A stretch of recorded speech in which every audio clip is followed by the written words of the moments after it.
이 돈 저금해 주세요. 한겨울에도 얇은 가을 점퍼만 입고 덜덜 떠는 10살 꼬마. 아이는 매주 금요일 오후 3시만 되면 꼬깃꼬깃한 1,000원짜리 지폐 한 장을 들고 은행을 찾아왔습니다. 그러던 어느 날 밖에서 울린 경찰차 사이렌 소리에 기겁한 아이가 품속에 낡은 통장을 떨어뜨린 채 도망쳐 버렸습니다.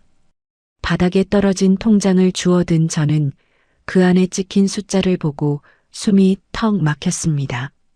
반장님, 이 통장 잔액이 5억이에요. 저 어린아이 통장에 어떻게 5억이? 매주 1,000원씩 입금된 눈물겨운 기록 아래에 찍혀 있는 비현실적인 거액. 수상함을 직감한 저는 다급히 112에 신고하려 수화기를 집어들었습니다. 하지만 통장 맨 앞장에 적힌 메모를 확인한 순간 들고 있던 수화기를 툭 떨어뜨리고 말았습니다. 상처투성이 아이는 도대체 왜 굶주린 배를 쥐고 매주 1,000원을 모아 이 은행을 찾아왔던 걸까요?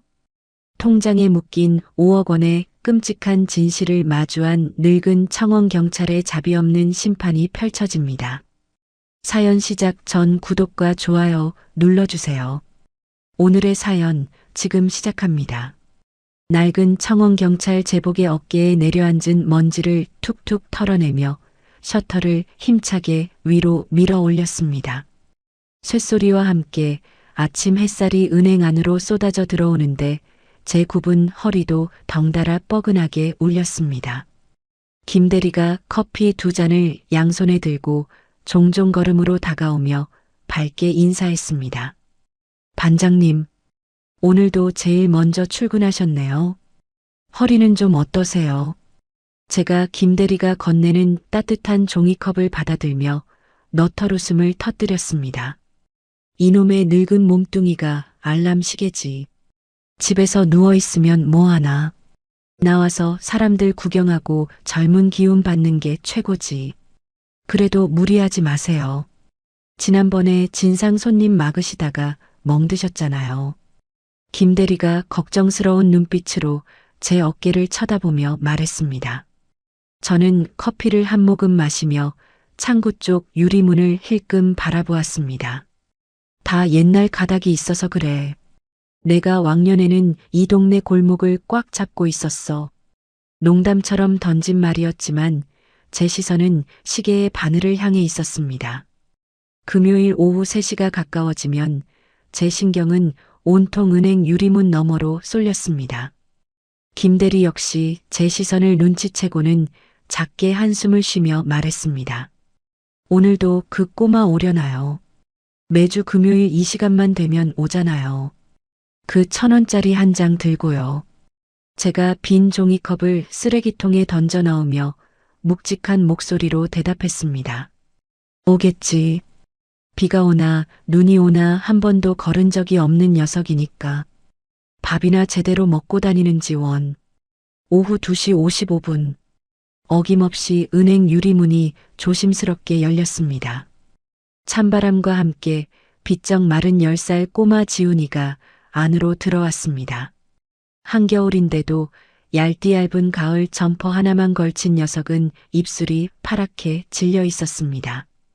덜덜 떨리는 작은 손에는 꼬깃꼬깃하게 접힌 1,000원짜리 지폐 한 장이 쥐어 있었습니다. 제가 얼른 정수기로 다가서며 따뜻한 물을 종이컵에 받아 지훈이 앞으로 다가갔습니다. 지훈아, 밖이 많이 춥지. 이거라도 좀 마시면서 몸 좀 녹여라. 제가 따뜻한 물이 담긴 컵을 내밀며 다정하게 말을 건넸습니다. 하지만 지훈이는 제 눈을 마주치지도 못한 채 어깨를 움츠리며 뒷걸음질을 쳤습니다. 아니에요. 괜찮아요. 기어들어가는 목소리로 대답한 지훈이는 창구 쪽으로 종종 걸음을 쳤습니다. 까치발을 한껏 들고 접힌 지폐를 김 대리 앞으로 쑥 내밀며 말했습니다. 저금해 주세요. 김 대리가 안쓰러운 표정을 지으며 지폐를 받아들고는 모니터를 두드렸습니다. 우리 지훈이 오늘도 왔구나. 춥지. 금방 해줄게. 저는 그 뒤에 서서 녀석의 굽은 등과 흙투성이가 된 낡은 운동화를 말없이 바라보았습니다.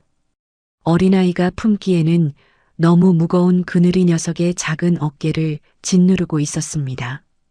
그때였습니다. 창밖 도로에서 요란한 경찰차 사이렌 소리가 울리기 시작했습니다. 애앵거리는 날카로운 소리가 은행 유리를 뚫고 들어오자마자 창구 앞에 서 있던 지훈이의 몸이 딱딱하게 굳었습니다. 으악! 지훈이가 갑자기 귀를 틀어막으며 비명을 질렀습니다. 녀석의 눈동자는 극도의 공포로 미친 듯이 흔들렸습니다.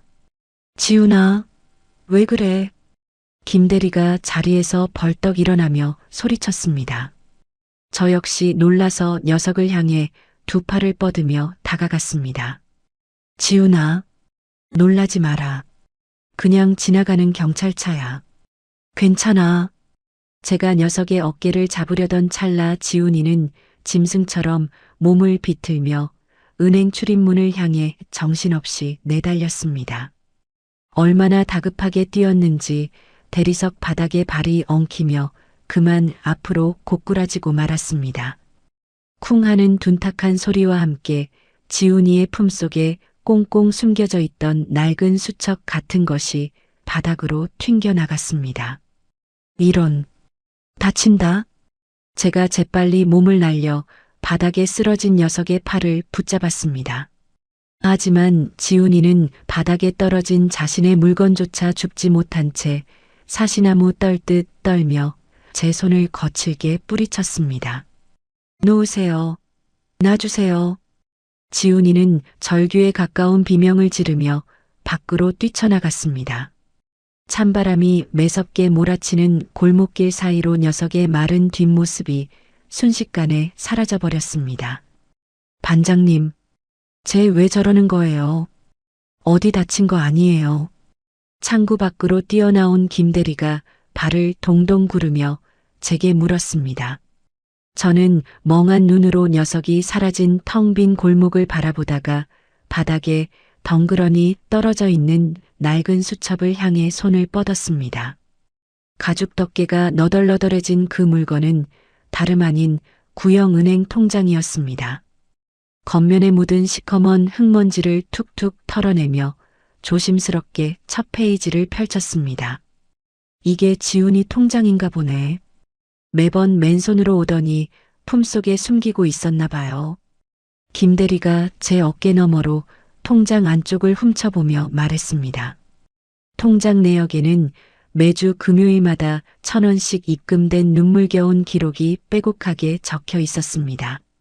그런데 그 내역의 맨 아래쪽을 확인한 순간 제 숨이 턱하고 막혔습니다. 김대리, 내 눈이 어떻게 된 건가? 이거 지금 숫자가 얼마야? 제가 떨리는 목소리로 묻자 김대리 역시 두 눈을 동그랗게 뜨며 입을 틀어막았습니다. 5억이요. 반장님, 잔액이 5억 원이에요. 저 어린애 통장에 어떻게 5억이? 비현실적인 숫자였습니다. 한겨울에 점퍼 하나를 걸치고 덜덜 떠는 아이의 통장에 5억 원이라는 거액이 들어 있었습니다. 수십 년간 강력반 형사로 구르며 온갖 범죄자들을 상대했던 제 머릿속에 불길한 직감이 번개처럼 스쳤습니다. 아동학대, 돈세탁, 혹은 유괴. 제가 분노로 턱관절을 악물며 바닥에 떨어진 은행 전화기 수화기를 거칠게 집어들었습니다. 안 되겠어. 경찰에 당장 신고해야지. 이 아이 분명히 몹쓸 놈들한테 잡혀 있는 게 틀림없어. 제가 다급하게 112를 누르려던 찰나였습니다. 펄럭거리던 통장의 맨 앞면 구석에 은행 직원이 파란색 볼펜으로 흘려 쓴 낡은 메모가 제 시선에 박혔습니다. 조부 최태성 유족 연금 및 보상금 신탁 계좌. 저는 마치 누군가 제 뒤통수를 쇠망치로 내리친 것처럼 꼼짝도 할 수 없었습니다. 들고 있던 수화기가 바닥으로 툭 떨어지며 뚜우하는 기계음이 은행 안을 날카롭게 울렸습니다. 태석이, 최태석. 제 입술 사이로 30년 동안 단 한 번도 꺼내지 못했던 그 이름이 파르르 떨리며 새어나왔습니다. 반장님, 왜 그러세요? 아는 이름이에요. 김대리가 바닥에 떨어진 수화기를 주워들며 당황한 얼굴로 물었습니다. 하지만 제 귀에는 김대리의 목소리가 들리지 않았습니다. 30년 전 시뻘건 피를 토하며 제품에서 죽어가던 태석의 마지막 얼굴이 눈앞에 생생하게 떠올랐습니다.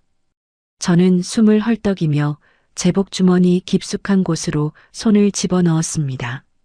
그리고 그 안에서 서늘한 온기를 품고 있는 은색 라이터를 꽉 움켜쥐었습니다. 태석이가 마지막으로 제게 남겼던 낡은 유품이었습니다. 이 돈이 태석이 목숨값이었다고. 라이터를 움켜쥔 제 손등 위로 굵은 핏대가 시퍼렇게 솟아오르고 있었습니다. 지훈이가 낡은 통장을 떨어뜨리고 어둠 속으로 도망친 다음 날 아침, 저는 옷장 깊숙한 곳에 박혀있던 두꺼운 검은색 가죽 점퍼를 꺼내 입으며 거울 앞에 섰습니다. 은행 제복을 입었을 때의 굽은 어깨 대신 30년 전 골목을 누비던 거친 사내의 눈빛이 거울 너머로 번뜩이고 있었습니다. 주머니에 태석이의 은색 라이터를 챙겨넣고는 은행 지점장에게 전화를 걸었습니다. 지점장님, 저 오늘 연차 좀 써야겠습니다. 수화기 너머로 지점장이 당황한 목소리로 대답했습니다. 반장님, 갑자기 무슨 일이십니까? 어디 편찮으신 건 아니고요. 제가 신발끈을 단단히 조여 묶으며 낮게 가라앉은 목소리로 말했습니다. 몸이 아픈 건 아니고 꼭 찾아야 할 빚쟁이가 하나 생겨서 그렇습니다. 내일 뵙지요. 전화를 끊자마자 저는 지훈이가 어제 사라졌던 산동네 빈민가 골목으로 발걸음을 옮겼습니다. 매서운 겨울바람이 가죽 점퍼 틈새를 파고들었지만 제 심장은 그 어느 때보다 뜨겁게 요동치고 있었습니다. 가파른 오르막길을 한참 걸어 올라가자 다닥다닥 붙어있는 허름한 슬레이트 지붕들이 모습을 드러냈습니다. 30년 전 강력반 시절 밤낮 없이 범죄자들을 쫓아 뛰어다니던 바로 그 달동네 특유의 매캐한 연탄 냄새가 코끝을 스쳤습니다. 골목 어귀에 자리 잡은 구멍가게 앞 평상에 백발이 성성한 노파가 두꺼운 손바지를 입고 앉아 팔을 다듬고 있었습니다. 제가 다가가 주머니에서 10,000원짜리 지폐 한 장을 꺼내 평상 위에 올려놓으며 물었습니다. 어르신, 날도 추운데 고생이 많으십니다. 따뜻한 두유 2병만 주시지요. 노파가 팔을 다듬던 거친 손을 앞치마에 닦으며 자리에서 일어났습니다. 아이고, 뉘신데 아침부터 두유를 찼소. 잠시만 기다려보소. 노파가 온장고에서 따뜻한 두유 2병을 꺼내 내밀었습니다. 제가 그중 한 병의 뚜껑을 따서 노파의 손에 쥐어주며 슬쩍 말을 건넸습니다.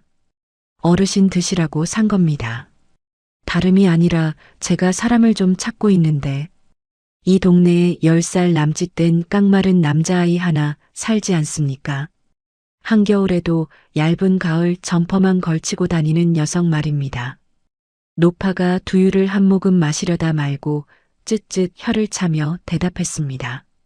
아이고, 그 불쌍한 핏덩이 말하는구먼. 윗동네 맨 꼭대기 파란 대문집에 사는 지훈이 아니요.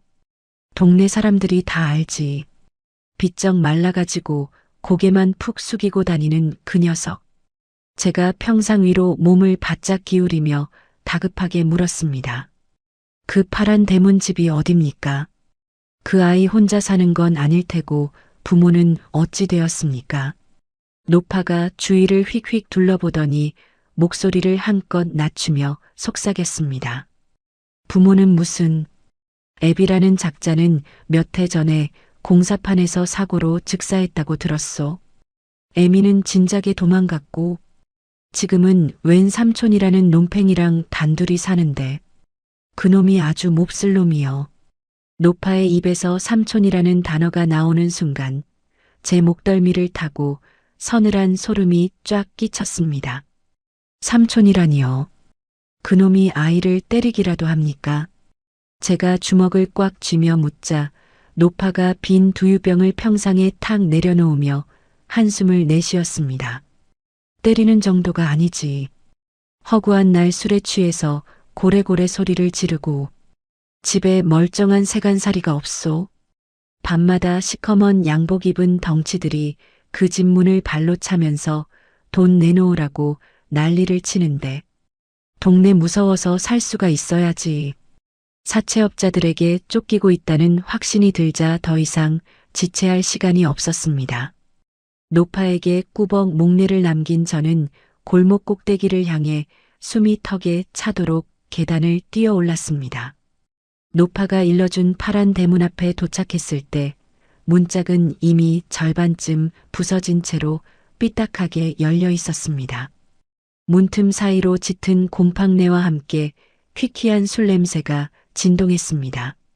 지훈아, 안에 있냐? 제가 조심스럽게 마당 안으로 들어서며 불렀지만 돌아오는 대답은 없었습니다. 깨진 소주병과 엎어진 밥상만이 널브러져 있을 뿐 누군가 몹시 급하게 짐을 챙겨 야반도주한 흔적이 역력했습니다. 마당 한 구석을 살피던 제 시선이 시멘트 담장 밑에 아무렇게나 버려진 찢어진 검은색 비닐봉지에 꽂혔습니다. 그 안에서 지훈이가 입고 다니던 얇은 가을 점퍼의 소매가 비죽 튀어나와 있었습니다. 제가 무릎을 꿇고 앉아 쓰레기 봉투를 거칠게 찢어발겼습니다. 악취가 풍기는 쓰레기들 사이로 구겨지고 찢겨나간 종이 뭉치들이 우수수 쏟아졌습니다. 종이 뭉치를 집어들어 흙먼지를 털어낸 저는 붉은색 글씨로 선명하게 찍힌 도장을 확인하고 눈살을 찌푸렸습니다. 최고장, 채무 변제 기한 만료, 자택 압류 예정, 수십 장의 사채 빚 독촉장이었습니다. 제가 떨리는 손으로 찢어진 독촉장 조각들을 이리저리 맞춰보며 채무자의 이름을 확인했습니다. 채무자 최동철. 입 밖으로 그 이름을 내뱉는 순간 제 머릿속이 하얗게 비워졌습니다. 최동철. 30년 전 아버지를 잃고 세상에 대한 지독한 원망을 품은 채 가출해버렸던 태석이의 엇나간 둘째 아들이었습니다. 사고로 죽은 형 대신 조카 지훈이를 떠맡게 된 자가 바로 그 피도 눈물도 없는 동철이었던 겁니다. 제가 바닥에 나뒹구는 독촉장들을 움켜쥐고 짐승처럼 으르렁거렸습니다. 이 빌어먹을 자식?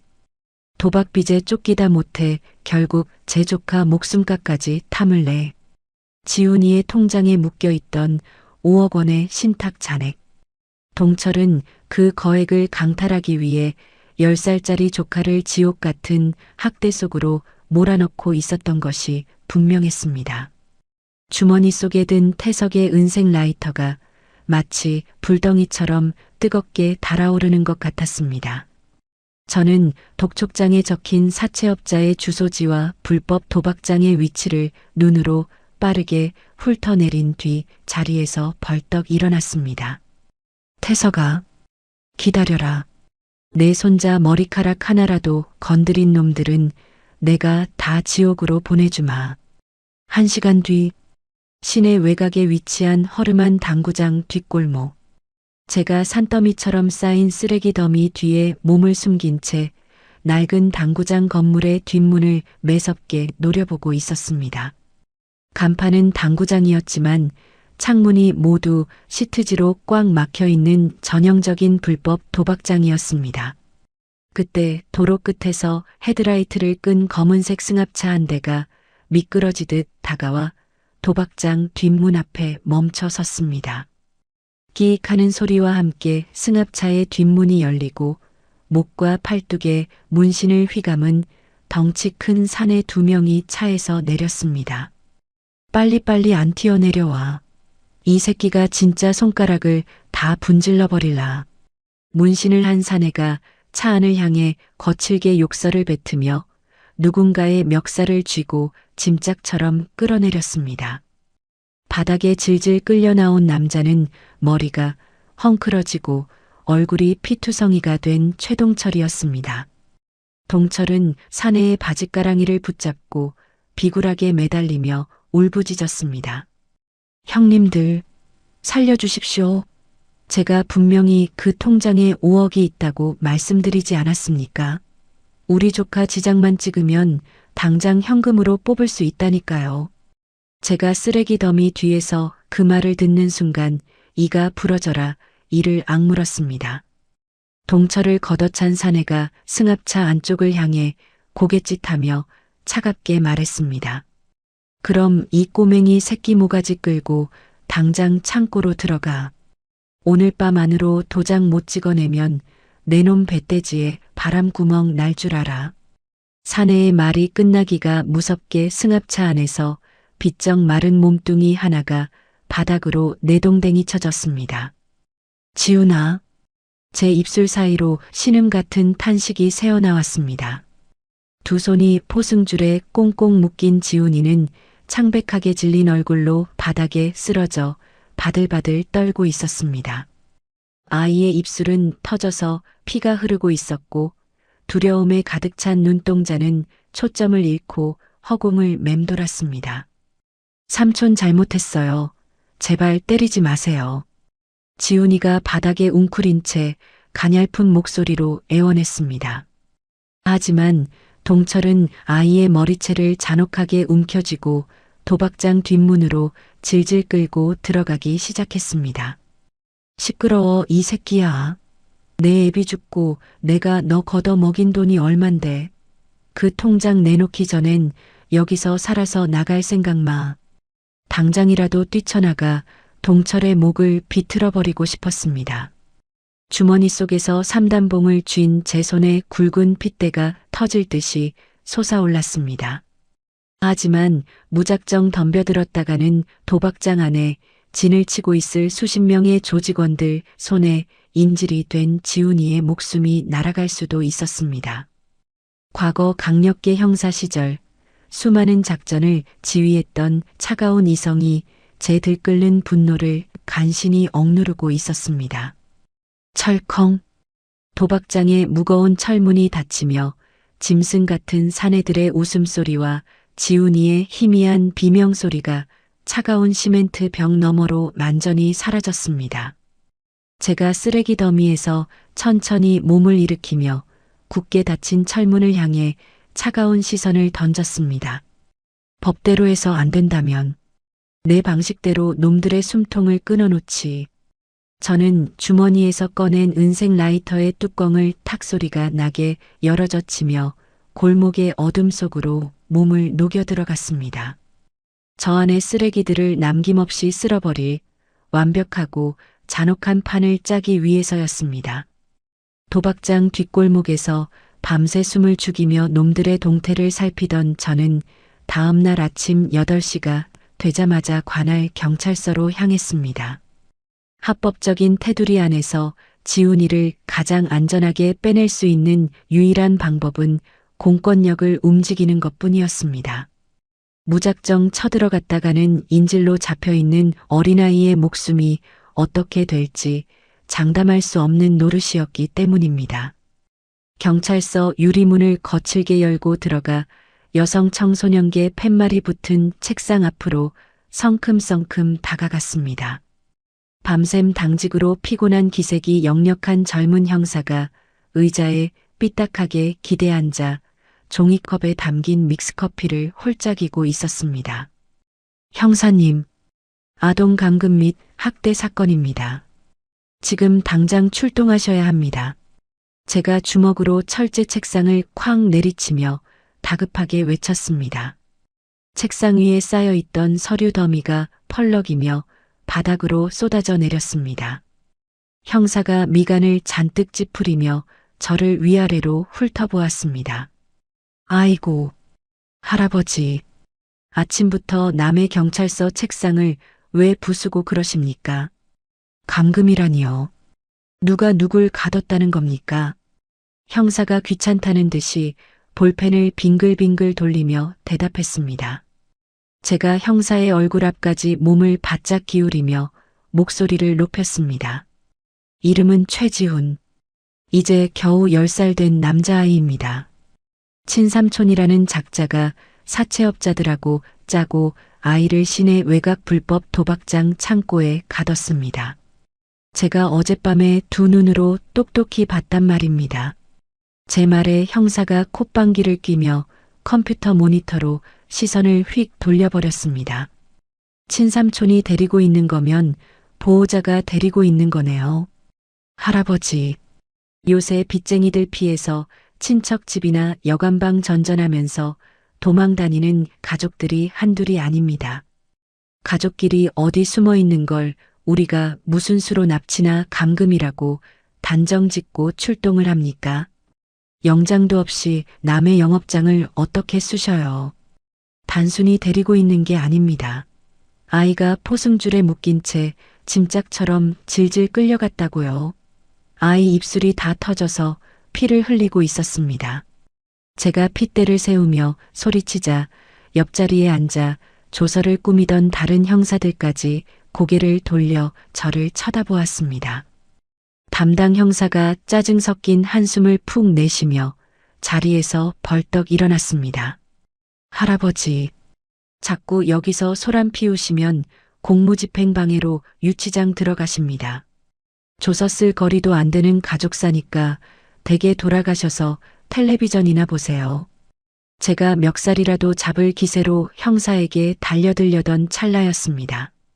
경찰서 유리문이 벌컥 열리며 누군가 허겁지겁 안으로 뛰어들어왔습니다. 형사님, 우리 지훈이, 우리 불쌍한 조카 지훈이 일로 오신 분 맞습니까? 머리가 잔뜩 헝클어지고 옷차림이 남루한 사내가 눈물을 펑펑 쏟으며 형사 앞으로 달려왔습니다. 어젯밤 도박장 앞에서 사채업자에게 발길질을 당하며 질질 끌려가던 바로 그 최동철이었습니다. 동철은 저를 발견하자마자 바닥에 털썩 무릎을 꿇고는 제 바짓가랑이를 덥석 부여잡았습니다. 어르신, 도대체 저희한테 왜 이러십니까? 저 혼자 감당하기도 벅찬데 왜 경찰서까지 와서 없는 말 지어내며 사람을 이리 못살게 구십니까? 동철이 닭똥 같은 눈물을 뚝뚝 흘리며 서럽게 오열하기 시작했습니다. 제가 너무 기가 막혀 동철의 어깨를 발로 걷어차며 소리쳤습니다. 이 악마 같은 새끼, 내 놈이 어젯밤 지훈이를 묶어서 폐창고로 끌고 들어가는 걸 내가 똑똑히 봤는데 어디서 감히 가짜 눈물 연기질이야. 동철이 바닥에 나뒹굴면서도 억울하다는 듯 자신의 가슴을 퍽퍽 치며 울부짖었습니다. 형사님, 저 어르신 제정신이 아닙니다. 제가 사업하다 사채 빚을 좀 져서 험한 놈들한테 쫓기고 있는 건 맞습니다. 그래서 우리 조카 다칠까봐 저만 아는 안전한 곳에 피신시켜 둔 겁니다. 담당 형사가 바닥에 쓰러진 동철의 어깨를 부축해 일으켜 세우며 제게 매서운 눈빛을 쏘아보았습니다. 할아버지, 지금 경찰서 한복판에서 뭐 하시는 겁니까? 당장 폭행죄로 엮어버리기 전에 가만히 계세요. 동철이 낡은 점퍼 안주머니에서 구겨진 사진 여러 장을 꺼내 형사에게 다급히 내밀었습니다. 이것 좀 보십시오. 제가 지훈이 먹여 살리려고 밤낮 없이 투잡 뛰면서 얼마나 고생을 하는데요. 저 어르신이 자꾸 저희 조카 통장에 있는 돈을 노리고 은행 주변을 맴도시길래 무서워서 밤에 몰래 도망친 겁니다. 형사가 동철이 건넨 사진을 받아들고 유심히 살펴보기 시작했습니다. 깨끗하게 정리된 방 안에서 지훈이가 비싼 장난감을 안고 억지 웃음을 짓고 있는 누가 봐도 연출되고 교묘하게 조작된 사진이었습니다. 하지만 형사의 표정은 이미 동철의 유창한 거짓말과 불쌍한 척하는 눈물 연기에 완벽하게 넘어가 있었습니다. 거참, 할아버지, 동네 경비 일하신다면서 남의 가정사에 끼어들어서 이상한 망상 좀 하지 마십시오. 부모 없는 조카 지키겠다고 이리 피눈물 흘리는 핏줄을 납치범으로 몰아요. 형사가 서류철로 책상을 탁탁 치며 저를 향해 삿대질을 했습니다. 제가 억울함에 가슴이 터질 것 같아 쉰 소리를 토해냈습니다. 저놈이 하는 말은 다 새빨간 거짓말입니다. 통장 잔액 5억을 노리고 아이 손가락에 강제로 도장을 찍게 하려는 겁니다. 지금 당장 도박장으로 출동 안 하면 아이가 죽는다고요. 하지만 제 짐승 같은 절규는 허공을 맴돌 뿐이었습니다. 건장한 체격의 다른 형사 2명이 다가와 제 양팔을 뒤로 꺾어 거칠게 틀어쥐었습니다. 이 양반이 아주 단단히 노망이 나셨네. 밖으로 모셔. 이거나. 당장 나라 이놈들아. 내가 누군지 알아. 내가 강력반 15년 차 독사야.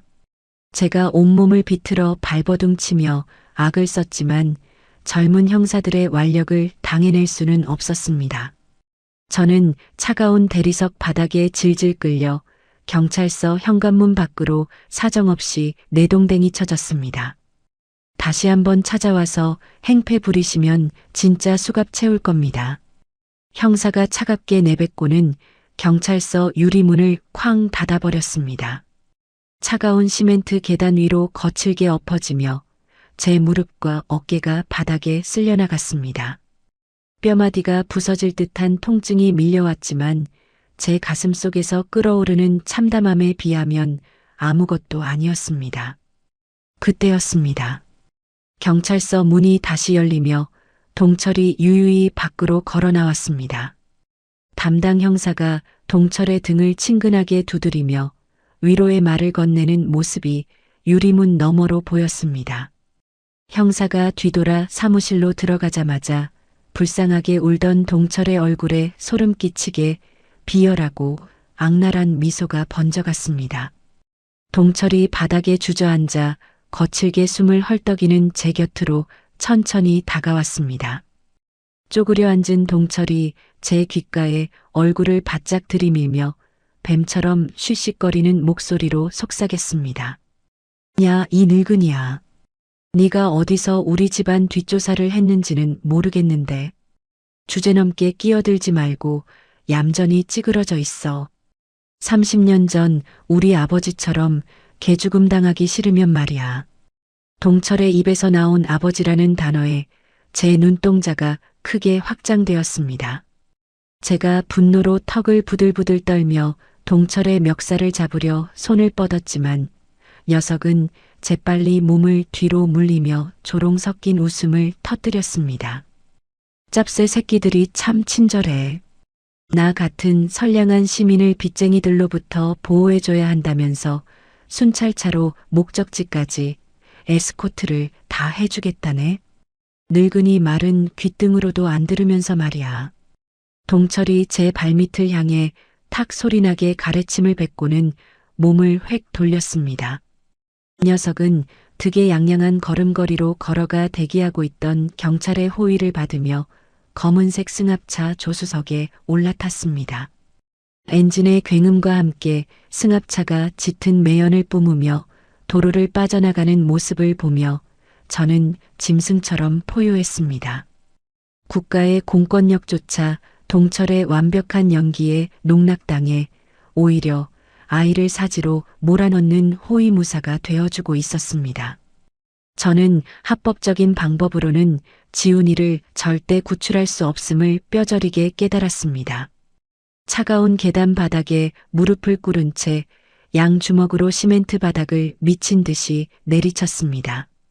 아, 태서가, 내가 또 내놈 핏줄을 병신처럼 내 손으로 뺏겼어. 30년 전 피를 뿜으며 죽어가던 태석이를 끌어안고 울부짖던 그날의 지독한 무력감과 자괴감이 다시금 저를 덮쳐왔습니다.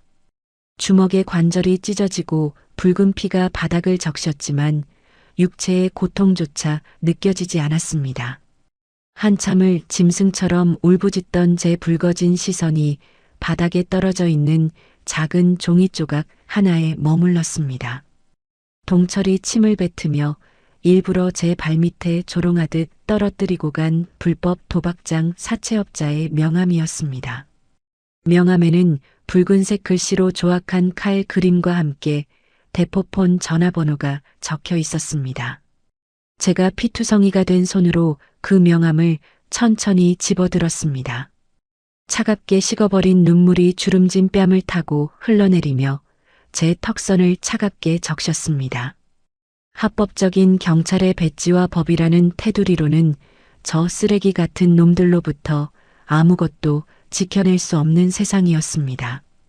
그렇다면 제게 남은 방법은 단 하나뿐이었습니다. 경찰의 탈을 완전히 벗어던지고 저놈들보다 훨씬 더 잔혹하고 자비 없는 괴물이 되어 직접 그 지옥의 문을 부수고 들어가는 것이었습니다. 제가 가죽 점퍼 주머니에서 은색 라이터를 꺼내 쥐고 뚜껑을 탁 소리나게 열며 자리에서 천천히 일어났습니다. 기다려라, 이 쓰레기 같은 새끼들. 썩어 빠진 법 대신 내 방식대로 너희들의 숨통을 씹어 먹어주마. 라이터에서 피어오르는 푸른 불꽃이 맹수처럼 번뜩이는 제 서늘한 눈동자 위로 기괴하게 일렁이고 있었습니다. 경찰서에서 내동댕이 쳐진 지 며칠 뒤 저는 커튼을 굳게 친 비좁은 단칸방에 앉아 서늘한 빛을 뿜어내는 쇠파이프의 끝을 숫돌에 갈고 있었습니다. 끼기깃거리는 금속음이 제 심장 박동처럼 차갑고 규칙적으로 방안을 울렸습니다. 경찰이 오히려 놈들의 방패막이가 되어버린 상황에서 나 홀로 지훈이가 갇힌 도박장을 습격할 완벽한 시나리오를 짜는데 온 신경을 곤두세우고 있었습니다. 그때였습니다. 쾅쾅쾅. 누군가 부서질 듯 거칠게 현관문을 두드리기 시작했습니다. 제가 쇠파이프를 등 뒤로 숨긴 채 조심스럽게 자리에서 일어나 문 쪽으로 다가갔습니다. 누구요? 문 밖에서 낮고 굵직한 사내의 목소리가 들려왔습니다. 반장님, 저 오종호입니다. 문 좀 열어보십시오. 오종호. 그 이름 석자를 듣는 순간 저는 숨을 멈추고 굳게 잠겨있던 자물쇠를 급히 풀었습니다. 문이 열리자 스포츠 머리를 짧게 깎고 얼굴에 굵은 흉터가 남아있는 60대 초반의 사내가 서 있었습니다. 30년 전 강력반 막내 시절 제 수족처럼 움직였고 지금은 뒷골목에서 불법 심부름 센터를 운영하며 정보망을 장악하고 있는 오 반장이었습니다. 종호야, 네가 여긴 어떻게 알고 온 거냐? 오 반장이 구둣발로 거칠게 방 안으로 들어서더니 넥타이를 풀어 헤치며 대답했습니다. 반장님, 동네 끈아풀들한테서 어르신이 며칠째 시장 바닥을 헤집고 다니면서 도박장 위치를 캐고 다닌다는 소문이 쫙 돌았습니다. 무슨 일 나신 겁니까? 제가 문을 닫아 걸고 방바닥에 앉으며 제복 주머니에서 구겨진 사채업자의 명함을 꺼내 오 반장 앞으로 던졌습니다. 태석이 손자, 지훈이가 이놈들한테 납치당했다. 오 반장의 굵은 눈썹이 위로 치켜 올라갔습니다.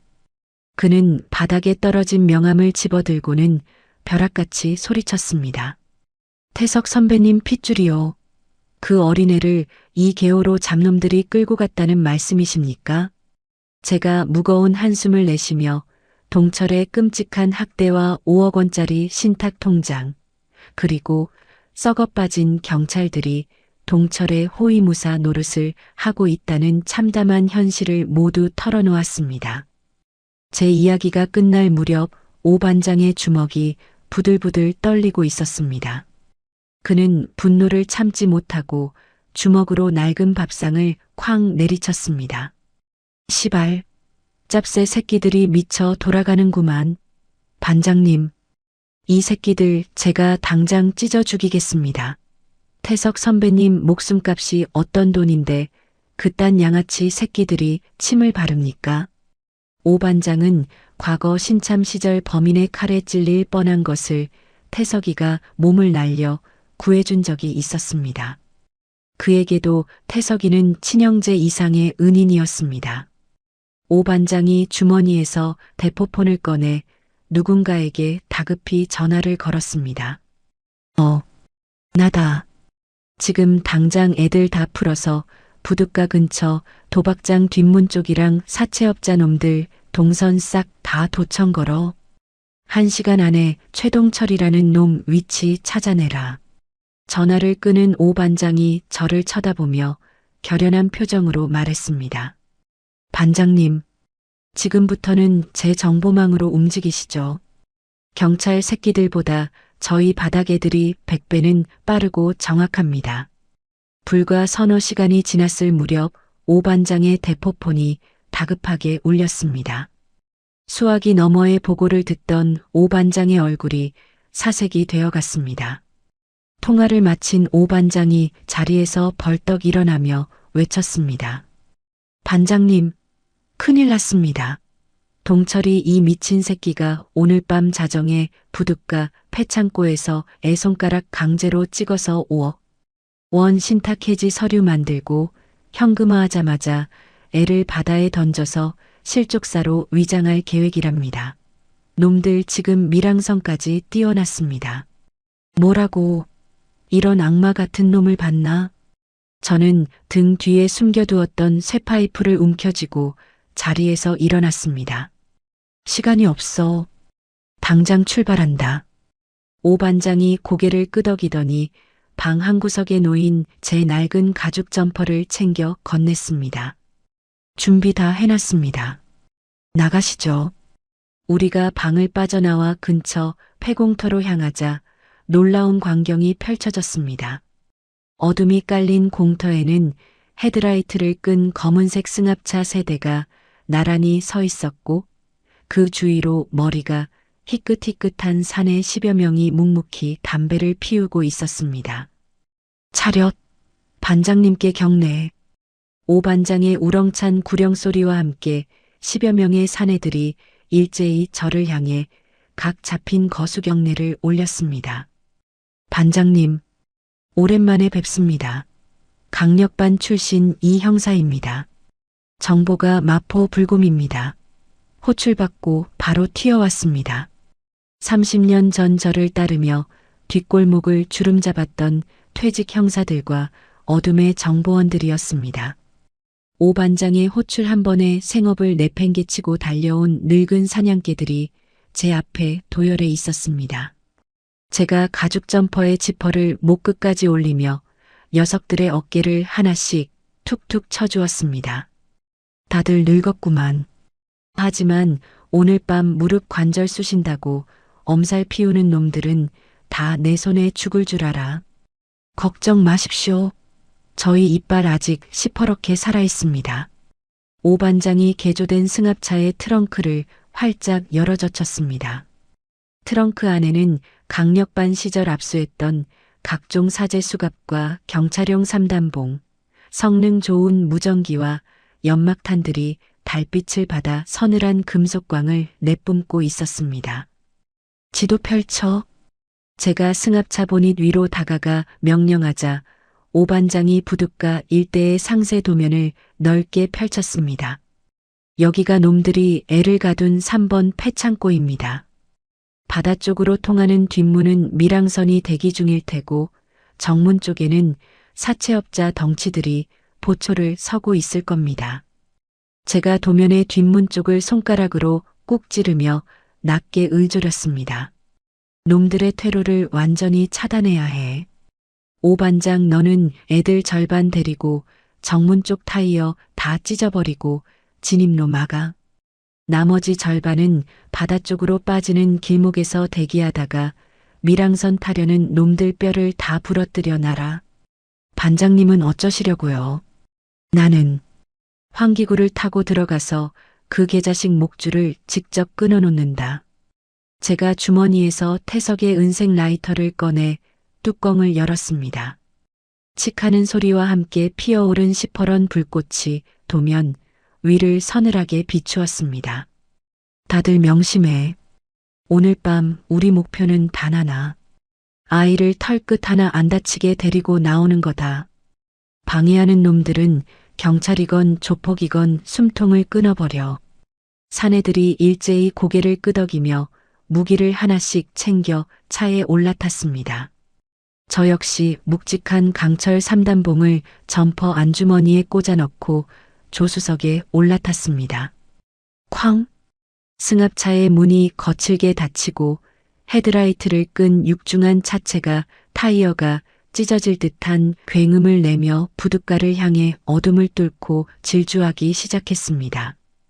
창밖으로 스쳐가는 차가운 겨울바람을 맞으며 저는 3단봉의 가죽 그립을 부서져라 꽉 움켜쥐었습니다. 제 심장은 30년 전 그 어느 때보다 맹렬하고 잔혹하게 피를 뿜어내고 있었습니다. 조금만 버텨라 지훈아. 할아버지가 다 부수고 데려가마. 자정이 가까워진 시각. 바다에서 밀려온 짙은 해무가 부둣가 폐창고 주변을 스산하게 집어삼키고 있었습니다. 짠내 섞인 끈적한 바람이 가죽 점퍼 깃을 스치고 지나갈 때마다 옷깃 사이로 차가운 한기가 스며들었습니다. 어둠 속에서 수신호가 떨어지자 오반장과 옛 동료들이 소리 없이 그림자처럼 흩어졌습니다. 퍽, 퍽하는 둔탁한 파열음과 함께 놈들의 도주 차량 타이어가 찢어지는 소리가 희미하게 들려왔습니다. 오반장이 무전기에 대고 작게 속삭였습니다. 반장님, 외부 보초들 다 잠재웠습니다. 타이어 다 찢어놨고 진입로 확보 완료했습니다. 제가 무전기 스위치를 누르며 짧게 대답했습니다. 수고했다. 나는 지금 환기구 타고 창고 위로 들어간다. 내 신호가 떨어지면 정문 부수고 들어와. 퇴로가 완벽하게 차단된 것을 확인한 저는 창고 뒷면의 낡은 철벽으로 조심스럽게 다가갔습니다. 녹슨 환기구 철망을 양손으로 꽉 틀어쥐고 이빨을 악물었습니다. 끼기기기하는 거친 쇳소리와 함께 철망이 뜯겨나갔습니다. 좁고 차가운 통로 안으로 몸을 구겨 넣으며 짐승처럼 바닥을 기었습니다.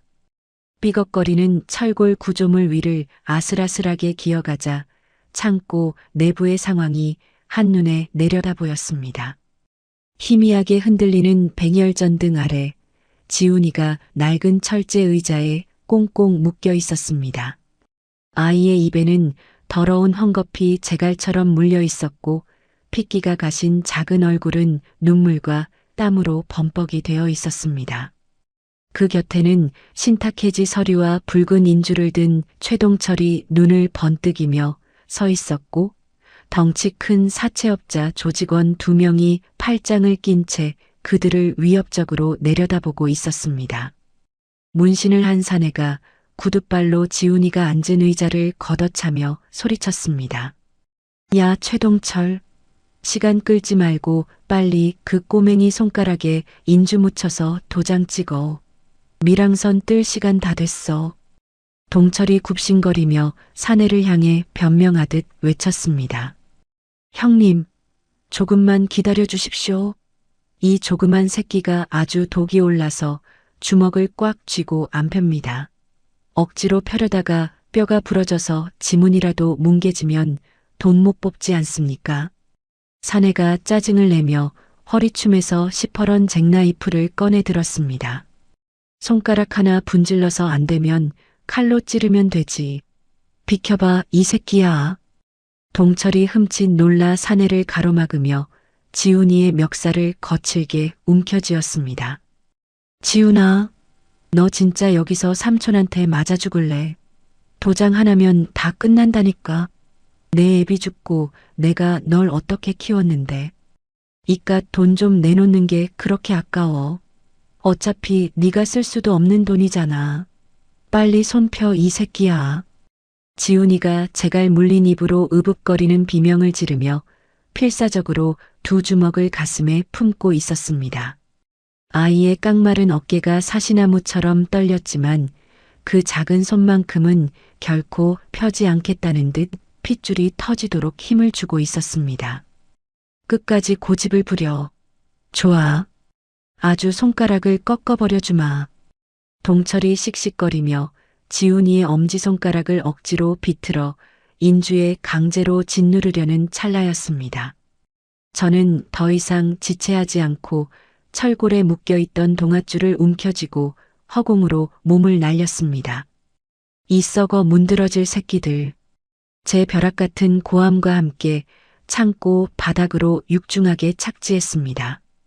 바닥에 발이 닿기가 무섭게 가죽 점퍼 안에서 강철 3단봉을 뽑아들고 놈들을 향해 휘둘렀습니다. 누구야? 저 늙은이 뭐야? 문신을 한 사내가 놀라 고개를 돌리는 순간 제 3단봉이 사내의 무릎 관절을 무자비하게 타격했습니다. 빠각하는 끔찍한 뼈 부러지는 소리가 창고 안을 울렸습니다. 으악! 내 다리! 사내가 비명을 지르며 바닥으로 고꾸라졌습니다. 옆에 있던 다른 덩치가 욕설을 뱉으며 주먹을 휘두르며 달려들었습니다. 죽어라, 이 늙은 새끼야. 저는 몸을 낮추어 놈의 주먹을 피한 뒤 3단봉 끝으로 놈의 명치를 사정없이 찔러 넣었습니다. 컥 하는 단발마의 비명을 낸 덩치가 거품을 물며 그 자리에 고목나무처럼 쓰러져 기절해버렸습니다. 순식간에 벌어진 상황에 놀라 서리를 허공에 흩뿌린 동철이 뒷걸음질을 쳤습니다. 놈은 제 얼굴을 확인하고는 경악으로 입을 다물지 못했습니다. 너 이 늙은이. 네가 여길 어떻게 알고 온 거야? 동철이 발악하며 바닥에 떨어져 있던 잭나이프를 주워들고 덤벼들었습니다. 놈이 날카로운 칼끝을 제 목을 향해 휘둘렀습니다. 하지만 저는 놈의 팔목을 가볍게 쳐낸 뒤 곧바로 손목 관절을 반대 방향으로 꺾어버렸습니다. 아, 내 팔.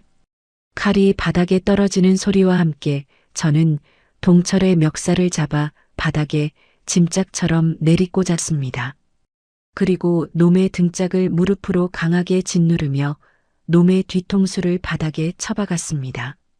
내 놈이 태석이 핏줄만 아니었어도 오늘 여기서 목통이 따였어. 이 금수만도 못한 자식아. 제가 동철의 귓가에 대고 지옥에서 올라온 악기처럼 속삭였습니다. 동철이 바닥에 얼굴이 짓눌린 채 컥컥거리며 소리쳤습니다. 이거 놓으라고. 내 놈이 뭔데 우리 집안일에 끼어들어. 그때 굳게 닫혀있던 폐창고의 거대한 철문이 굉음을 내며 활짝 열렸습니다. 움직이지 마. 꼼짝 말고 다 대가리 박아.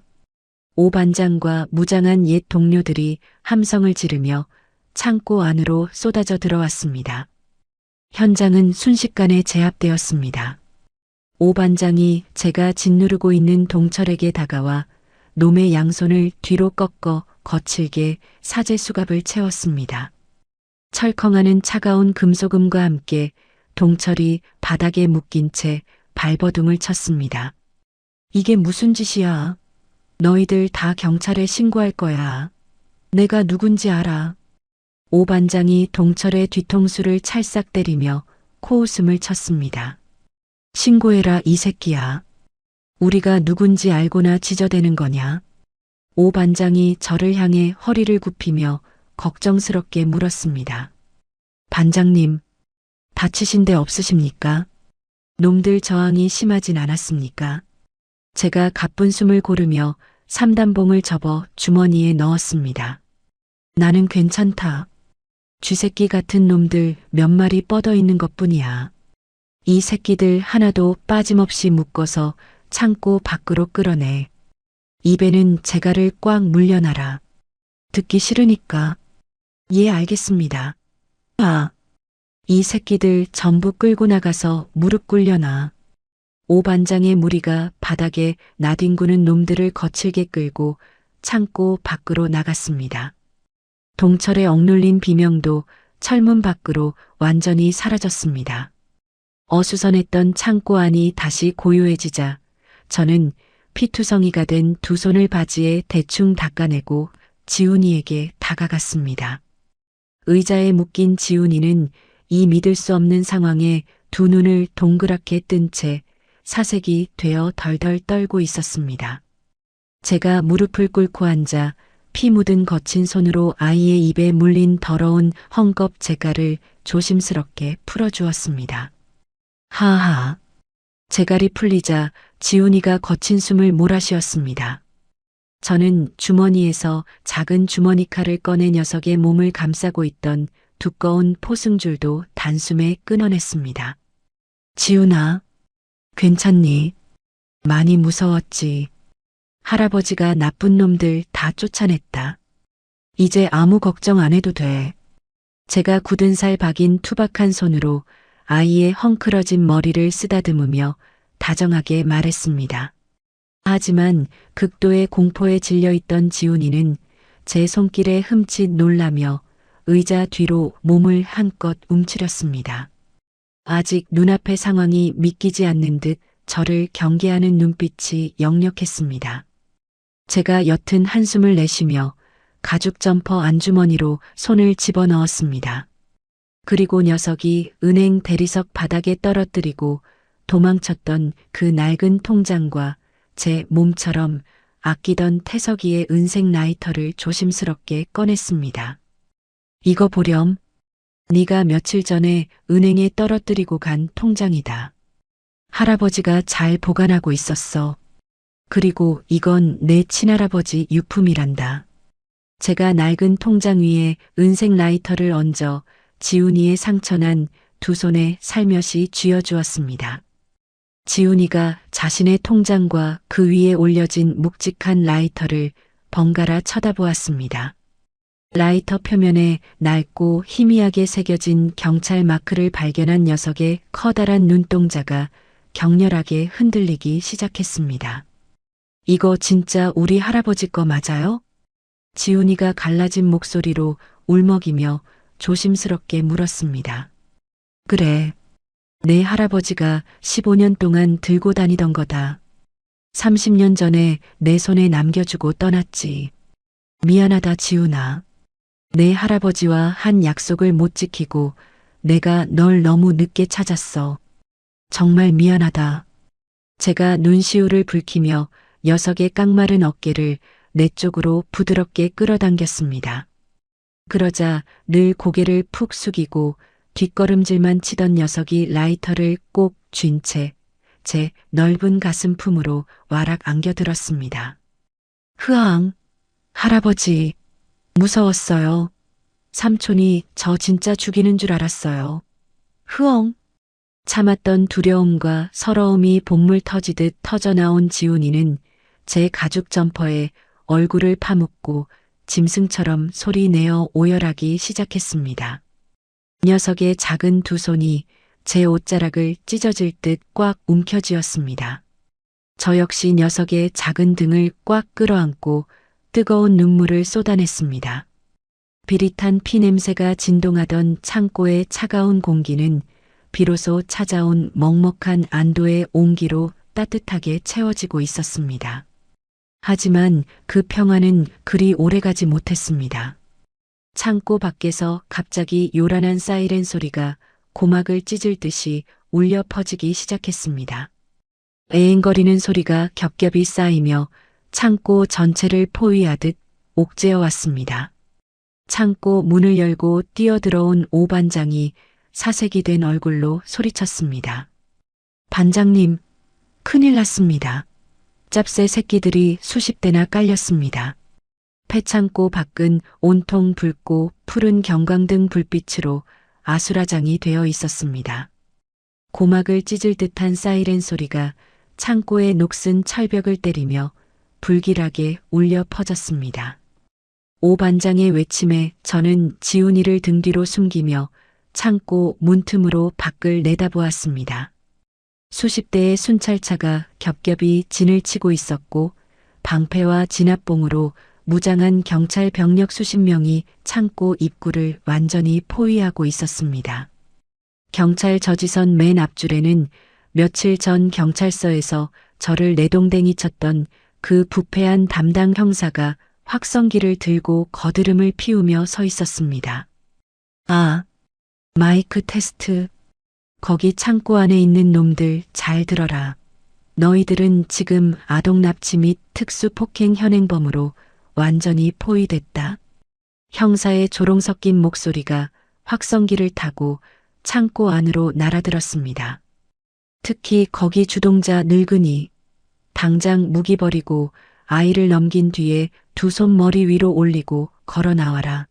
반항하면 무력 진압하겠다. 경찰이 도박장 사채업자들과 한통속이 되어 동철의 뒤를 봐주고 있다는 것은 알고 있었지만 이렇게 떼거리로 몰려와 우리를 납치범으로 몰 줄은 상상도 못했습니다. 바닥에 무릎이 꿇린 채 포승줄에 묶여있던 동철이 밖에서 들려오는 형사의 목소리에 회심의 미소를 지으며 고개를 쳐들었습니다. 크하하, 내 뭐랬어, 이 늙은이야. 내가 그 짭새 새끼들한테 먹인 돈이 얼만데. 이제 너희들은 다 끝났어. 저 형사놈들이 너희들을 아주 뼈도 못 추리게 밟아줄 거다. 동철이 핏대를 세우며 광기 어린 웃음을 터뜨렸습니다. 오 반장이 분노를 참지 못하고 군화발로 동철의 가슴팍을 세게 걷어찼습니다. 닥쳐, 이 쓰레기 같은 새끼야. 혓바닥을 확 뽑아버리기 전에. 동철이 바닥을 나뒹굴며 캑캑거리는 사이 오 반장과 옛 동료들이 창고 문 안쪽으로 바리케이드를 치며 대치할 준비를 했습니다. 반장님, 어쩌시겠습니까? 저놈들 진짜로 쳐들어올 기세인데요.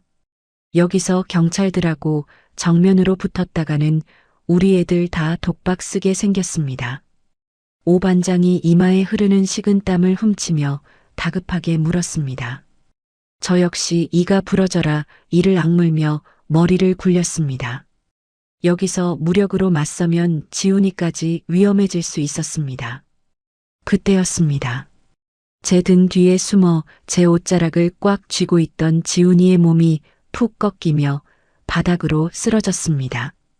지훈아, 제가 쏘스라치게 놀라 아이를 안아 올렸습니다. 며칠 동안 이어진 지독한 학대와 극도의 공포, 심각한 영양실조를 견디지 못한 지훈이가 하얗게 눈을 뒤집으며 의식을 잃고 말았습니다. 축 늘어진 녀석의 창백한 얼굴 위로 30년 전 피를 토하며 제 품에서 숨을 거두던 태석이의 모습이 완벽하게 겹쳐 보였습니다. 그 순간 제 머릿속에서 차가운 이성의 끈이 툭 하고 끊어져 나갔습니다. 더 이상 앞뒤 잴 것이 없었습니다. 태석이의 마지막 핏줄을 지키기 위해서라면 그 어떤 악마의 짓도 불사할 수 있었습니다. 저는 쓰러진 지훈이를 오 반장의 품에 조심스럽게 안겨주었습니다. 오 반장, 애 꽉 안고 있어라. 제가 바닥에 떨어져 있던 육중한 쇠파이프를 집어들고 굳게 닫힌 창고 철문 앞으로 걸어갔습니다. 반장님, 뭘 어쩌시려고요? 오 반장이 말릴 틈도 없이 저는 쇠파이프를 휘둘러 창고 철문의 자물쇠를 부숴버리고 발로 쾅 차서 문을 활짝 열어젖혔습니다. 붉은 경광등 불빛이 제 시야를 어지럽게 때렸습니다. 제가 쇠파이프를 질질 끌며 당당하게 밖으로 걸어나가자 무장한 경찰들이 주춤거리며 뒷걸음질을 쳤습니다. 이봐, 멈춰. 더 다가오면 쏜다. 확성기를 들고 있던 형사가 권총을 빼들어 제 가슴을 겨누며 소리쳤습니다. 하지만 저는 눈 하나 깜짝하지 않고 형사의 코앞까지 뚜벅뚜벅 걸어갔습니다. 쏴봐 이 개자식아. 내 놈들 썩은 뒷배가 누군지 내가 모를 줄 알아. 제가 낮고 차가운 목소리로 으르렁거리자 형사의 얼굴이 미세하게 떨렸습니다. 바로 그때 제 등 뒤에서 오 반장이 검은색 가죽 가방 하나를 들고 성큼성큼 걸어 나와 제 곁에 섰습니다. 어젯밤 동철이 도박장에 숨겨두었던 비밀 금고를 털어 오 반장이 직접 확보해 둔 결정적 증거물이었습니다. 제가 오 반장에게 건네받은 가방의 지퍼를 거칠게 열어 형사의 발밑을 향해 힘껏 집어 던졌습니다. 받아라, 이 쓰레기들아. 가방이 바닥에 뒹굴며 쏟아진 내용물들이 붉은 불빛 아래 적나라하게 드러났습니다. 고급 룸살롱에서 덩치들과 술잔을 기울이는 경찰 간부들의 사진. 도박장 매출액의 절반이 뇌물로 상납된 구체적인 날짜와 계좌번호가 빽빽하게 적힌 비밀 장부. 그리고 동철과 사채업자들의 더러운 거래 내용이 생생하게 녹음된 초소형 녹음기까지. 바닥에 널브러진 증거물들을 확인한 형사의 얼굴에서 순식간에 핏기가 사라졌습니다. 기세등등하던 놈의 입술이 사시나무처럼 파르르 떨리기 시작했습니다. 이게 뭐야? 내 놈들이 이걸 어떻게 해? 내 놈들 밥줄인 도박장 금고에서 빼왔지. 내일 아침 9시 정각에 이 장부 복사본이 경찰청 본청 감사실하고 언론사 팩스로 동시에 뿌려질 거다. 제가 쇠파이프 끝으로 형사의 턱을 툭 치며 비웃듯 말했습니다. 선택해. 지금 당장 병력 철수시키고 저 안에 쓰레기들만 넘겨받을래. 아니면 내일 아침 온 국민이 보는 뉴스 속보에서 단체로 옷 벗고 쇠고랑 찰래. 현장을 포위하고 있던 경찰들의 진영이 완전히 무너져 내렸습니다. 뒷돈을 받아먹은 형사들은 서로의 눈치만 보며 슬금슬금 권총을 내렸고 병력들은 우왕좌왕하기 시작했습니다. 바로 그 혼란스러운 틈을 타 오반장의 옛 동료들이 번개처럼 뛰쳐나가 앞줄에 서 있던 경찰들의 진압봉과 방패를 빼앗아 무장 해제시켜버렸습니다. 현장의 주도권이 순식간에 우리 쪽으로 넘어왔습니다. 이 늙은이 새끼가. 제가 형사를 제압하며 승기를 잡았다고 생각한 그 찰나였습니다. 창고 안쪽에서 끔찍한 비명소리와 함께 몸싸움이 벌어지는 소리가 들렸습니다.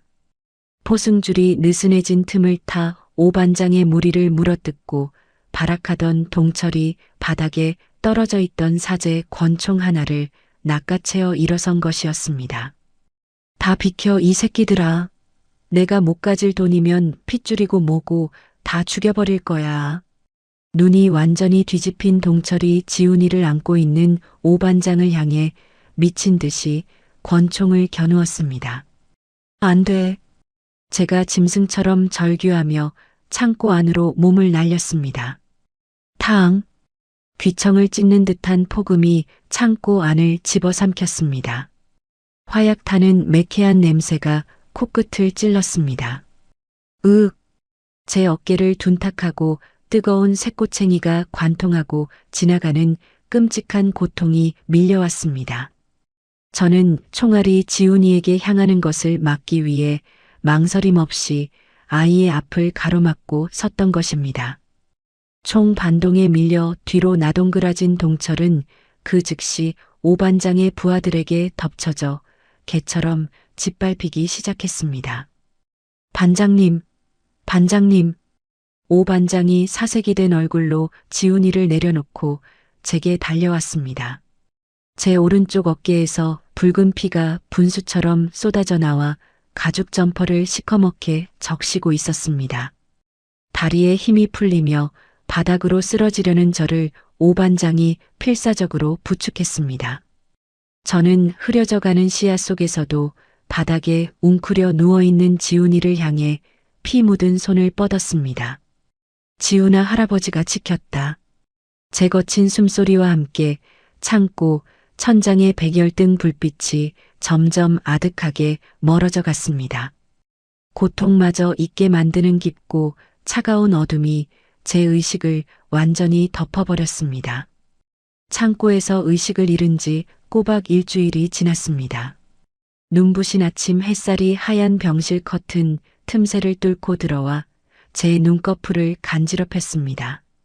천천히 눈을 뜨자 옅은 소독약 냄새와 함께 낯선 천장이 시야에 들어왔습니다. 오른쪽 어깨에 감긴 두꺼운 붕대 위로 뻐근한 통증이 밀려왔지만 그것보다 먼저 제 시선을 사로잡은 것은 침대 곁에 엎드려 있는 작은 뒤통수였습니다. 지훈이었습니다. 병원 환자복을 입은 녀석은 제 성한 왼쪽 손을 작은 두 손으로 꼭 쥔 채 새우잠을 자고 있었습니다. 며칠 사이 링거를 맞고 영양을 보충한 덕분인지 창백했던 뺨에 옅은 혈색이 돌고 있었습니다. 제가 조심스럽게 손가락을 꼼지락거리자 지훈이가 흠칫 놀라며 고개를 번쩍 들었습니다. 할아버지, 깨어나셨어요. 지훈이의 커다란 눈망울에 순식간에 눈물이 차올랐습니다. 녀석이 제 가슴 위로 와락 엎어지며 서럽게 울음을 터뜨렸습니다. 흑흑, 할아버지 죽는 줄 알았어요. 저 때문에 할아버지 다치셔서 너무 무서웠어요. 제가 성한 왼손으로 녀석의 따뜻한 뒤통수를 쓰다듬으며 쉰 목소리로 대답했습니다. 괜찮다. 할아버지는 독사야. 총알 한 방 맞았다고 쉽게 안 죽어. 우리 똥강아지 밥은 잘 챙겨 먹었느냐? 지훈이가 제 품에 얼굴을 비비적거리며 고개를 세차게 끄덕였습니다. 그때 병실 문이 열리며 오 반장과 정장을 입은 낯선 사내 두 명이 들어왔습니다. 반장님, 드디어 눈을 뜨셨군요. 오 반장이 환하게 웃으며 다가와 제 손을 덥석 쥐었습니다. 그 뒤를 따르던 정장 차림의 사내들이 제게 깎듯이 허리를 숙여 인사했습니다. 선배님, 경찰청 본청 감사실 소속 수사관들입니다. 그날 밤 패창고 사건 이후로 오 반장님께서 제공해 주신 장부 덕분에 썩은 환부들을 싹 도려냈습니다. 수사관 한 명이 서류철을 넘기며 상황을 보고하기 시작했습니다. 최동철은 살인 미수 및 아동감금, 학대 혐의로 즉각 구속되어 검찰로 송치되었습니다. 도박장 사채업자들과 현장에서 뇌물을 받았던 부패 형사들 역시 전원 파면 및 구속 수사 중입니다. 지훈 군을 위협하던 쓰레기들은 단 한 놈도 빠짐없이 뿌리가 뽑혔습니다. 그 통쾌한 보고를 듣는 순간 지난 30년간 제 가슴을 무겁게 짓누르고 있던 거대한 바위 덩어리가 산산이 부서져 내리는 것 같았습니다. 제가 옅은 미소를 지으며 오 반장을 향해 고개를 끄덕였습니다. 수고했다 종호야. 내 놈이 아니었으면 우리 둘 다 그 창고에서 바다 귀신이 됐을 거다. 수사관들이 조사를 마저 진행하겠다며 병실 밖으로 나가자 오 반장이 침대 옆 의자를 끌어당겨 앉았습니다. 그의 표정이 사뭇 진지해져 있었습니다. 반장님, 최동철 놈 구속하면서 그놈이 노리던 지훈이의 5억 원짜리 통장에 대해서도 조사를 좀 해봤습니다. 제가 지훈이의 손을 꼭 쥐며 물었습니다. 그 돈이 정확히 뭔데? 태석이 유족연금이라고 적혀 있기는 했다만 어떻게 그 어린애 통장에 5억이나 들어있는 거냐? 오 반장이 마른 세수를 한 번 하더니 무거운 목소리로 입을 열었습니다. 저도 조사하면서 처음 알았습니다. 30년 전 태석 선배님이 순직하셨을 때 경찰청에서 특별보상금과 유족연금이 나왔지 않습니까? 그 돈이 원래는 선배님의 장남. 그러니까 지훈이 아빠 앞으로 지급돼서 묶여 있었답니다. 제가 고개를 끄덕이며 다음 말을 기다렸습니다. 그런데 몇 해 전에 지훈이 아빠가 공사판에서 사고로 돌아가시지 않았습니까? 그래서 그 통장에 있던 돈이 유일한 직계비속인 이 어린 지훈이한테 전부 상속이 된 겁니다. 오 반장이 지훈이의 머리를 안쓰럽게 쓰다듬으며 말을 이었습니다. 은행법상 미성년자한테 거액이 상속되면 성인이 될 때까지 법정 대리인 동의 없이는 단 한 푼도 인출할 수가 없도록 자동 전환이 된답니다. 30년 동안 이자가 불어서 그 돈이 5억이 된 거고요. 도박 빚에 쫓기던 최동철 그 악마 같은 새끼가 지훈이 유일한 보호자 행세를 하면서 애를 협박해 지장을 찍게 만들려고 그 난리를 쳤던 겁니다. 그제야 모든 퍼즐 조각이 완벽하게 맞춰졌습니다. 태석이가 30년 전 저를 대신해 피 흘리며 죽어갈 때 남겼던 그 숭고한 목숨감. 그 돈이 긴 세월 동안 이리저리 얽히고 설켜 결국 이 어린 손자를 짐승 같은 삼촌으로부터 지켜내는 마지막 방패막이가 되어주었던 것입니다. 제가 알지도 못하는 사이 30년의 시간을 건너뛴 태석이의 사랑이 제 손자를 살려낸 기적이었습니다. 제가 벅차오르는 감정을 주체하지 못하고 깊은 탄식을 내뱉었습니다. 태석아, 네가 내 손자를 살렸구나. 제 눈에서 굵은 눈물방울이 툭 떨어져 지훈이의 얇은 환자복 위로 번져갔습니다. 잠자코 오반장의 이야기를 듣고 있던 지훈이가 제 소매를 조심스럽게 끌어당겼습니다. 할아버지, 저도 할 말 있어요. 제가 눈물을 훔치며 녀석의 얼굴을 바라보았습니다. 그래, 말해보거라. 지훈이가 입술을 달싹거리며 자신이 왜 그토록 굶주려 가면서도 매주 금요일마다 은행에 찾아와 1,000원을 입금했는지 처음으로 입을 열었습니다. 삼촌이 매일 밤 술 먹고 때릴 때마다 저는 다락방에 숨어서 아빠가 남기고 간 이 통장만 꼭 껴안고 울었어요. 이게 우리 친할아버지가 목숨 바쳐 남겨주신 돈이라고 들었거든요. 지훈이의 목소리가 가늘게 떨렸지만 녀석의 눈빛은 무척이나 단단했습니다. 너무 무섭고 배가 고플 때마다 저는 동네 놀이터에서 빈 병이랑 폐지 주워서 100원, 200원 모았어요. 그리고 1,000원이 모이면 금요일마다 은행에 갔어요. 제가 가슴이 미어지는 것을 느끼며 녀석의 작은 손을 더 꽉 쥐었습니다. 지훈이가 제 눈을 똑바로 마주치며 환하게 웃어 보였습니다. 통장에 돈을 넣으러 은행 문을 열면요. 저기 창구 앞에 경찰 제복을 입은 키 크고 멋있는 할아버지가 항상 서 계셨잖아요.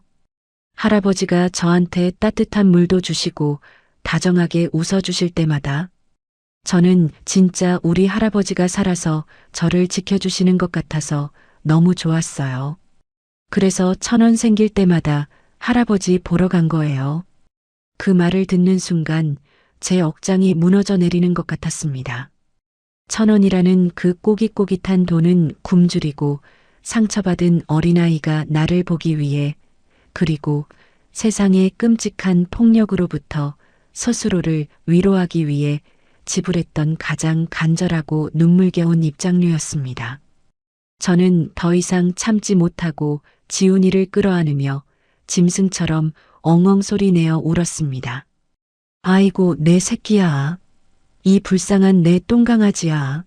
내가 진작에 널 알아봤어야 했는데 이 멍청한 할애비가 널 그 지옥 속에 혼자 둬서 너무 미안하다. 지훈이도 제 목을 꼭 끌어안고 함께 소리내어 울었습니다. 오 반장 역시 붉어진 눈시울을 훔치며 조용히 병실 창밖으로 고개를 돌렸습니다. 병실 창밖으로 눈부신 봄볕이 따스하게 쏟아져 들어오고 있었습니다. 30년 전 어긋났던 과거의 지독한 상처와 죄책감이 아이의 따뜻한 체온 속에서 비로소 깨끗하게 씻겨 내려가는 것을 느꼈습니다. 이제 아무 걱정 마라 지훈아. 내 친할아버지가 남긴 저 돈은 네가 훌륭한 어른이 될 때까지 단 한 푼도 다치지 않게 이 할아버지가 목숨 걸고 지켜줄 테니까. 넌 그저 내 곁에서 따뜻한 밥 먹고 건강하게 크기만 하면 돼. 제가 지훈이의 눈물을 닦아주며 굳은 맹세를 건넸습니다. 지훈이가 제 품에 얼굴을 파묻으며 작지만 또렷한 목소리로 대답했습니다. 네, 할아버지. 저 이제 하나도 안 무서워요. 할아버지가 세상에서 제일 세니까요. 아이의 그 한마디에 제 입가에 비로소 환하고 편안한 웃음이 번져갔습니다. 평생을 강력반 형사로 뒹굴며 온갖 범죄자들을 때려잡았지만 제 생에 이토록 눈물겹고 위대한 승리를 쟁취한 적은 단 한 번도 없었습니다. 병원에서 퇴원하고 몇 달의 평화로운 시간이 흘렀습니다. 저는 다시 낡은 청원경찰 제복을 깔끔하게 다려입고 동네 은행의 문을 활짝 열었습니다. 가슴에 달린 금빛 이름표가 유난히 반짝거렸습니다. 총상을 입었던 오른쪽 어깨는 아직 완전히 아물지 않아 뻐근했지만 저는 그 통증마저도 훈장처럼 숨긴 채 입가에 옅은 미소를 지었습니다. 은행 안의 풍경은 그 지옥 같았던 사건 이전과 다를 바가 없어 보였습니다. 김 대리가 종종 걸음으로 다가와 모닝커피를 건넸습니다. 반장님, 오늘도 일찍 나오셨네요. 어깨는 좀 어떠세요? 무리하시면 안 된다니까요. 제가 커피를 받아들며 너털 웃음을 터뜨렸습니다. 이깟 총알구멍 하나쯤이야 영광의 상처지. 집에 가만히 앉아 있으면 좀이 쑤셔서 안 돼. 그래도 조심하세요. 지훈이 보시려면 오래오래 건강하셔야죠. 김 대리의 말에 저는 창구 밖으로 시선을 던지며 시계의 바늘을 확인했습니다. 어느덧 오후 3시가 다가오고 있었습니다. 오후 3시 5분. 은행 유리문이 힘차게 열리는 소리와 함께 맑고 경쾌한 발걸음 소리가 들려왔습니다. 할아버지. 은행 안으로 뛰어들어온 아이는 이전처럼 얇은 가을 점퍼를 입고 덜덜 떨던 깡마른 꼬마가 아니었습니다. 몸에 꼭 맞는 깨끗한 교복을 입고 볼살이 통통하게 오른 지훈이가 환하게 웃으며 저를 향해 달려왔습니다. 뭐냐? 우리 강아지. 학교는 잘 다녀왔느냐? 제가 두 팔을 벌려 녀석을 와락 끌어안았습니다. 두려움에 차서 꼬깃꼬깃한 1,000원을 내밀던 녀석의 손에는 이제 제법 묵직해진 분홍색 돼지 저금통이 들려 있었습니다. 지훈이가 제품에서 빠져나와 당차게 창구로 걸어갔습니다. 김 대리에게 돼지 저금통을 내밀며 씩씩하게 말했습니다. 누나, 저금하러 왔어요. 저 이번 달에는 용돈 안 쓰고 10,000원이나 모았어요. 김 대리가 활짝 웃으며 저금통을 받아들었습니다. 아이고 기특해라. 우리 지훈이 부자 되겠네. 잠깐만 기다려봐. 누나가 금방 통장에 넣어줄게. 은행 안에 있던 손님들도 당차게 저금하는 지훈이의 모습을 보며 흐뭇한 미소를 지었습니다. 공간을 채우는 따뜻한 온기가 제 가슴속 깊은 곳까지 훈훈하게 덮여주었습니다. 저는 정중하게 각 잡힌 거수경례로 저금을 마친 녀석을 맞이했습니다. 청원경찰청 옆 작은 테이블에 미리 준비해둔 따뜻한 핫초코 한 잔을 아이의 작은 손에 꼭 쥐어주었습니다. 자, 이거 마시면서 땀 좀 식혀라. 지훈이가 의자에 나란히 앉아 핫초코를 호흡 불어 마시며 학교에서 있었던 일들을 도란도란 늘어놓기 시작했습니다. 할아버지, 오늘 체육 시간에 짝꿍이랑 달리기 시합을 했는데요. 제가 1등 했어요. 체육 선생님이 저보고 달리기 선수해도 되겠대요. 녀석이 제잘거리는 목소리가 세상 그 어떤 아름다운 음악보다 더 달콤하게 귓가를 간지럽혔습니다. 30년 강력계 형사 생활을 통틀어 온갖 훈장과 특진을 달아봤지만 녀석이 제 곁에서 웃고 떠드는 이 평범한 순간이 제 평생을 통틀어 쟁취한 가장 위대한 승리임을 깨달았습니다. 제가 바지 주머니 속으로 손을 넣어 차갑게 식어있던 태석이의 은색 라이터를 조용히 쓰다듬었습니다. 눈을 지그시 감고 마음속으로 먼 곳에 있는 오랜 버색의 나지막이 속삭였습니다. 태석아, 보고 있냐? 내 손자놈이 내 옆에서 이렇게 씩씩하게 잘 크고 있다. 이제 빚쟁이 놈들도 썩은 경찰놈들도 이 아이 근처엔 얼씬도 못할 거다. 남은 내 생애 동안 이 녀석은 내가 목숨 걸고 지킬 테니까 너는 하늘에서 편히 쉬어라. 마음속의 대화를 마치고 눈을 뜨자 지훈이가 빈 종이컵을 내려놓으며 제 손을 덥석 잡았습니다. 할아버지, 은행 문 닫을 시간 다 됐어요. 우리 이제 집에 가요. 제가 오늘 저녁에 계란말이 해드릴게요.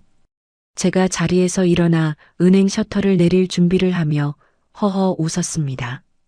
계란말이는 무슨, 조그만 녀석이 불 쓰면 위험하다.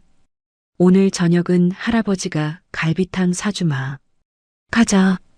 지훈이가 신이 나서 펄쩍펄쩍 뛰며 앞장섰습니다. 저는 낡은 제복에 모자를 고쳐 쓰고 녀석의 작은 손을 제 거친 손으로 꽉 맞잡았습니다. 은행 문을 나서자 석양빛이 골목길 위로 길고 따스하게 늘어지고 있었습니다. 매서웠던 겨울바람은 어느새 물러가고 기분 좋은 봄바람이 코끝을 간지럽혔습니다. 할아버지, 저기 고양이 있어요. 어디? 저 녀석 아주 도둑고양이처럼 생겼구나. 나란히 걸어가는 두 사람의 그림자가 노을빛 속에서 길게 겹쳐졌습니다. 평범하고 초라해 보이던 은행 경비 할아버지와 상처 입었던 작은 아이. 거친 세상의 파도를 맨몸으로 막아낸 두 사람의 따뜻한 저녁 풍경이 한 폭의 수채화처럼 골목 끝으로 아스라이 번져가고 있었습니다. 이제 더 이상 차가운 겨울도 무서운 악당도 이 두 사람의 평화를 깨뜨릴 수는 없을 것입니다.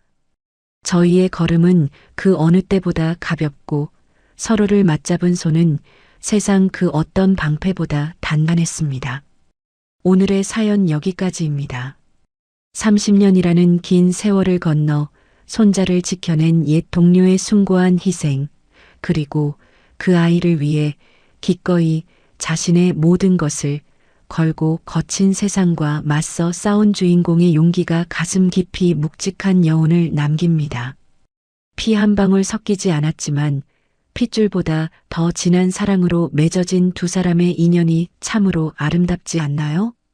세상이 아무리 차갑고 험하다 해도 이처럼 서로를 지켜주려는 따뜻한 마음과 기필코 이겨내는 정의가 살아있기에 아직은 참 살만한 세상인 것 같습니다. 모진 상처를 견뎌낸 우리 지훈이가 이제는 든든한 새 할아버지의 울타리 안에서 아픔 없이 그저 밝고 씩씩하게 자라나기를 진심으로 응원하게 됩니다. 오늘의 이야기 어떠셨나요? 저는 내일도 따뜻한 이야기로 찾아뵙겠습니다. 구독과 좋아요 눌러주시고 지금 어디서 듣고 계신지 댓글로 알려주세요. 한 분 한 분 반갑게 인사드리겠습니다. 감사합니다.